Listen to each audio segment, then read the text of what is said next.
In this video, we break down the potential for severe weather in your area. I'll also be looking at the tropics to see if anything is forming. I'll also look at your 6 to 10 day temperature and precipitation outlook as well as your drought conditions. I'll also be breaking down the near term forecast, all of that coming up in this video. Hi y'all, and welcome back to Williams Weather. As you can see, the Storm Prediction Center has issued an enhanced risk today for northwestern Pennsylvania all the way up into central to western New York. There's also a slight risk today spanning from Maine all the way down into far eastern Illinois. There's also a marginal risk for severe weather for southern Montana, eastern Wyoming, eastern Colorado, western Kansas, western Nebraska, and southwest South Dakota. Now your main risks today will be a 5% chance for a tornado in the enhanced risk zone as well as a 2% in the slight risk, spanning from Indiana all the way up into New York, not affecting the northeast states. There's also a wind threat along with this, which is a 30% in the enhanced risk zone in Pennsylvania and New York, a 15% in the slight risk zone, and a 5% in the marginal zone today. There's also a hail chance today in southern Montana, northeast Wyoming, and a little sliver of southwestern South Dakota. There's also a 5% chance for hail spanning from far eastern Illinois all the way up into Maine today.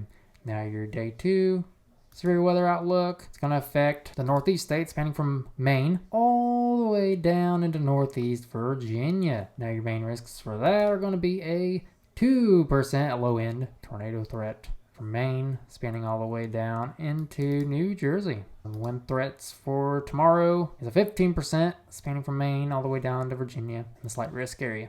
And there's also a hail threat that goes along with this, affecting Massachusetts, Connecticut, Rhode Island, New Jersey, all the coastal states, as well as in Wyoming and Nebraska and western South Dakota. Now your day 3 category outlook. There's a marginal risk for eastern Kansas, much of central Missouri, southern Illinois, southern Indiana, all of Kentucky, northern half and eastern Tennessee, much of North Carolina, a little sliver South Carolina, and pretty much all of Virginia and southern West Virginia. Now your 4 to 8 outlook. It's like nothing much going on. Now we'll break down your time frames. And the worst of this weather will occur.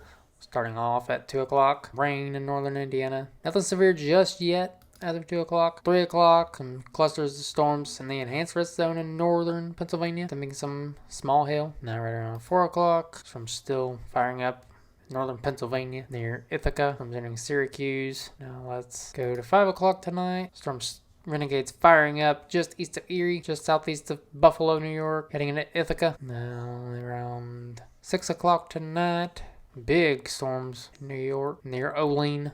Not Jolene, like Dolly Parton's song says. Now, 7 o'clock tonight, over there in northeast Indiana is going to be getting some heavy storms. Northwest Ohio. Now, other than the 5% chance for tornadoes in the enhanced zone, I think, and the 2%, I think in northeast Indiana and northwest Ohio, I think that's another area of concern for today for tornadoes. Although it's just a 2% still.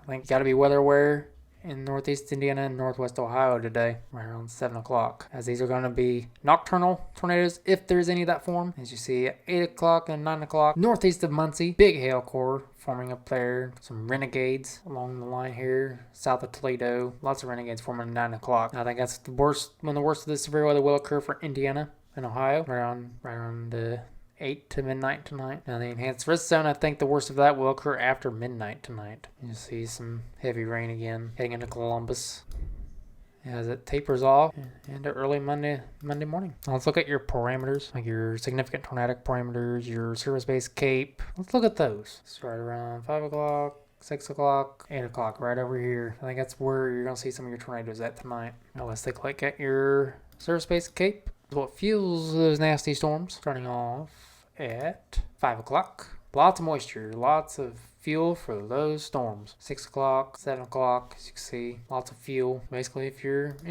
anywhere in the enhanced risk zone and slight risk zone today, please be weather aware, have a way to get a warning, and know where to take shelter when a tornado warning is issued for your location. Let's take a look at your day 2 time frame. Your day 2, there's a slight risk for the northeast states. in the yellow box right here. I will break down the time frame for this, starting at 5 o'clock. Like that's when it's going to get started. Just east of Concord and south of Concord. Looks like some strong storms and cluster storms is starting around 6 o'clock. Still getting organized. Your main threats tomorrow being a low-end tornado threat with a 15% chance of damaging winds and a low-end hail threat, which main threat is going to be damaging winds. Not much to worry about, but we'll still break this down for y'all. Looks like some heavy storms east of Worcester, Springfield, Hartford. Bridgeport's going to be getting some rain.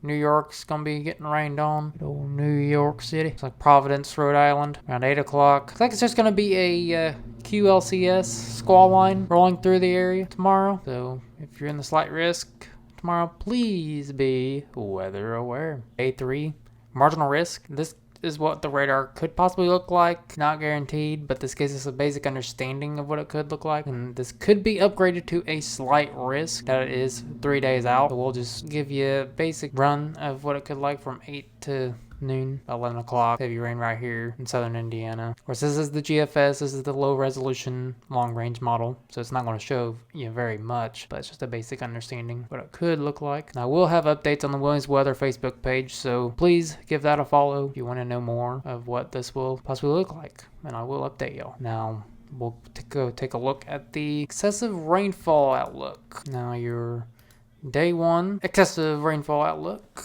Now, your day 1 excessive rainfall outlook looks like there is a slight risk for excessive rainfall in western New York, western to northern Pennsylvania, central half of Ohio, eastern Indiana, a little sliver of central to western Missouri, eastern Kansas, western to northwest Kansas, much of Colorado and northern New Mexico, much of Arizona, and southern Utah.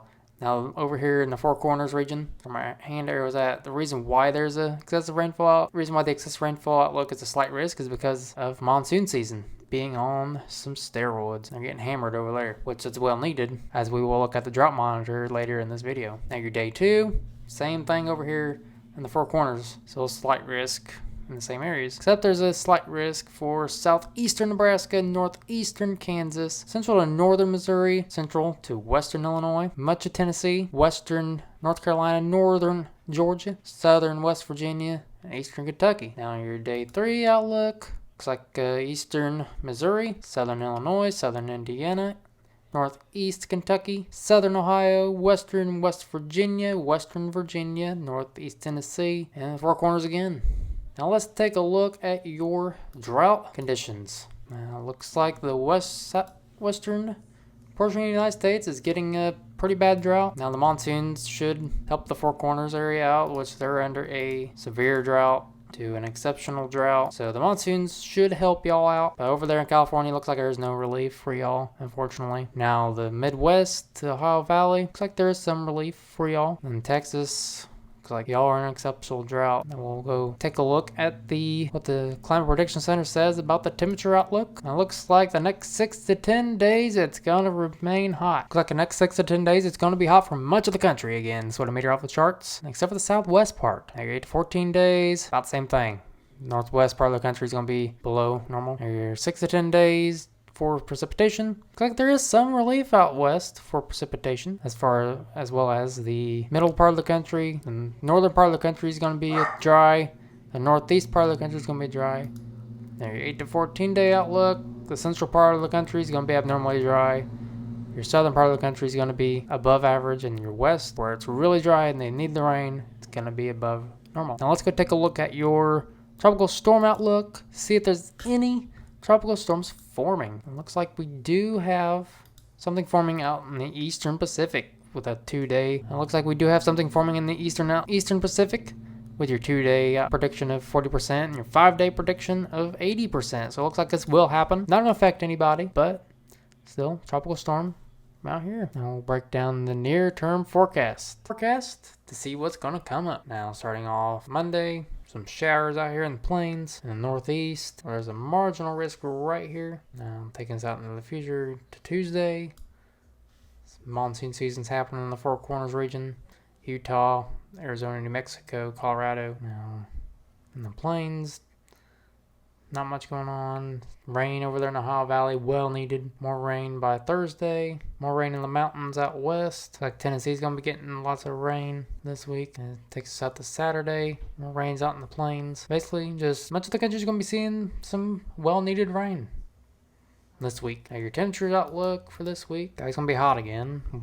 Good old summertime. But not as bad. Not as bad as it was this past week. I'll take a look at your 500 millibar jet stream. Looks like a trough coming down from Canada by Wednesday, bringing some cool temperatures for the Midwest and the East, the Ohio Valley and Northeast. But then a ridge of warm air again, pushing north by the week's end. It looks like it's going to be a pretty nice week for much of the country. Nice and cool summer-like temperatures. Then it's going to be hot again by next week. But one good thing is those plants are going to be getting some well-needed rain, and it'll help out those drought conditions. And these are the height anomalies, which the blue determines bad weather, the red determines good weather. Like we have a little bit of a disturbance coming in Friday of this coming week, which will push out and bring us hot air again. So that'll be it for this video. If you liked the video, give it a like. Please comment, and please consider subscribing. Until next time, never stop forecasting.